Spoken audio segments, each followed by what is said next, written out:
Una po sa lahat, gusto ko po munang humingi ng paumanhin sa mga nag-antay po sa akin kahapon sa Barangay Alasas. Kasi po kahapon, nagpe-prepare na po akong magpunta para sa house to house natin. Kaya lang, bigla pong may tumawag sa atin na yun nga,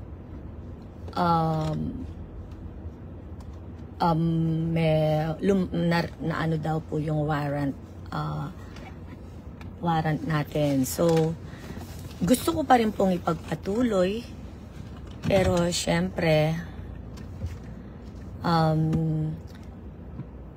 yung advice ng lawyer natin at saka yung mga anak ko, especially sila Nicole, na wag na munang lumabas kasi baka kunin ako dun sa daan, magkaroon ng commotion, at syempre yung mga supporters po natin baka mag-react, magkagulo. So para to avoid that, tiniis ko na lang kung hindi kayo makita.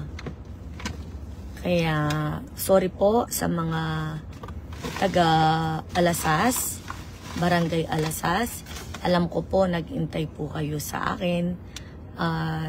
Kaya po yung mga anak ko ang nagpunta na lang to represent me. Kaninang umaga nga po, yun, maaga tayo dito. Past 7 AM andito na po tayo para makapagpiyansa. So yun, kakatapos lang po natin. Sumunod po tayo sa lahat ng proseso ng ating batas at nakapagpiyansa na tayo, at yan, pabalik na po tayo ng Pampanga. Kaya humingi din po ako ng paumanhin sa Barangay Dolores dahil po hindi rin po ako nakarating ngayong umaga. At dahil nga po may inasikaso tayo. So ngayon lang po ako nagre-report dahil kailangang matapos po muna ang pagpapiyansa natin bago po tayo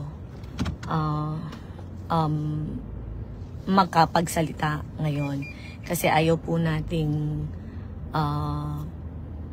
ma-intercept or whatsoever kung ano pa ang pwede nilang gawin.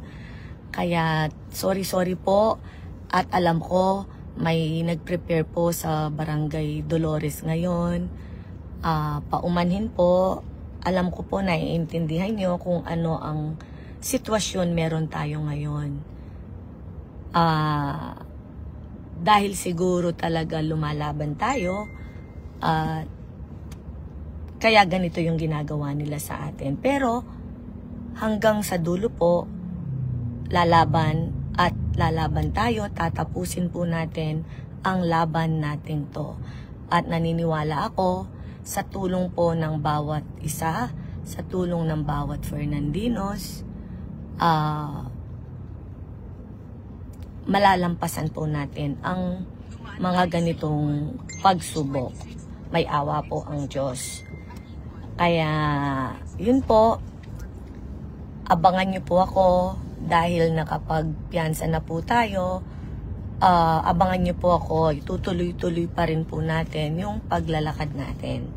So, mahal ko po kayo.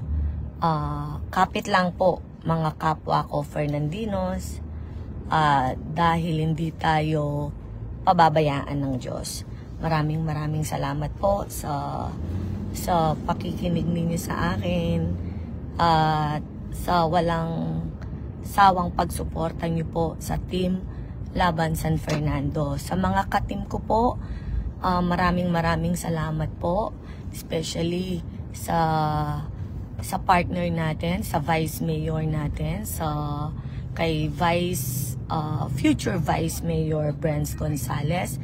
Thank you so much dahil nirepresent nyo rin ako kagabi at na-handle nyo ng mabuti ang sitwasyon kagabi, at sa mga kasama ko, sa mga humahabol na counselor na kakampi ko, maraming salamat po. Sana po kapit lang po tayo, go straight na po tayo, vote straight. Laban po ito ng San Fernando, laban po natin tong mga Fernandinos. Kaya kapit lang po, hindi po tayo susuko. Hanggang sa huli, ilalaban natin ang San Fernando at ilalaban po natin ang mga Fernandinos. Mabuhay po kayong lahat.